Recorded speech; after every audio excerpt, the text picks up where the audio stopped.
விருதுநகர் மக்களவை தொகுதியில் போட்டியிடக்கூடிய நாம் தமிழர் கட்சி வேட்பாளருக்கு தமிழ் படிக்க தெரியாதது சமூக வலைதளங்களில் பெருமளவு சர்ச்சையும் ஏற்படுத்தியிருக்கு.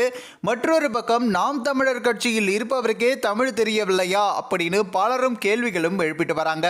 விருதுநகர் மக்களவை தொகுதியில் போட்டியிடக்கூடிய வேட்பாளர்கள் அனைவரும் தற்பொழுது வேட்புமனு தாக்கலும் தொடர்ந்து செய்துட்டு வராங்க. நேற்றைய தினம் நடிகை ராதிகா அவர்கள் பாஜக சார்பாக வேட்பாளராக அறிவிக்கப்பட்டிருக்காங்க. அவங்களும் அப்படி வேட்புமனு தாக்கலும் செய்திருந்தாங்க.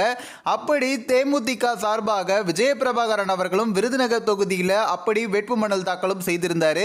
இந்த நிலையில தான் தற்பொழுது விருதுநகர் மக்களவை தொகுதியில் போட்டியிடக்கூடிய நாம் தமிழர் கட்சி வேட்பாளர் கௌஷிக் அவர்கள் இன்று வேட்புமனு தாக்கலும் செய்திருந்தாரு.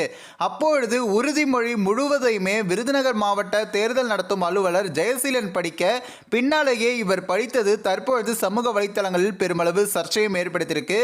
காரணம், இவருக்கு தமிழ் தெரியாது அப்படின்னு சொல்லப்பட்டிருக்கு. அது மட்டும் இல்லாம நாம் தமிழர் கட்சியில் இருப்பவருக்கே தமிழ் தெரியவில்லையா அப்படின்னு பலரும் கேள்விகளும் எழுப்பிட்டு வராங்க. இந்த வேட்பாளர் ஓமன் நாட்டில் படித்ததனால தமிழ் படிக்க தெரியவில்லை அப்படின்னு நாம் தமிழர் கட்சி சார்பாகவும் விளக்கம் கொடுக்கப்பட்டிருக்கு. இருந்தாலும் தமிழ்நாடு அரசியலில் இவர் ஈடுபடுவதற்கு தமிழ் தெரிந்திருக்க வேண்டும் அப்படின்னு பல பொதுமக்களும் கருத்துக்களும் சொல்லிக்கிட்டு இருக்காங்க. இந்த ஒரு வீடியோ குறித்து உங்களோட கருத்துக்களை நீங்க மறக்காம கமெண்ட்ஸ்ல சொல்லுங்க. நம்ம டிபிடி நியூஸ் டெஸ்க் சேனலையும் சப்ஸ்கிரைப் பண்றீங்க.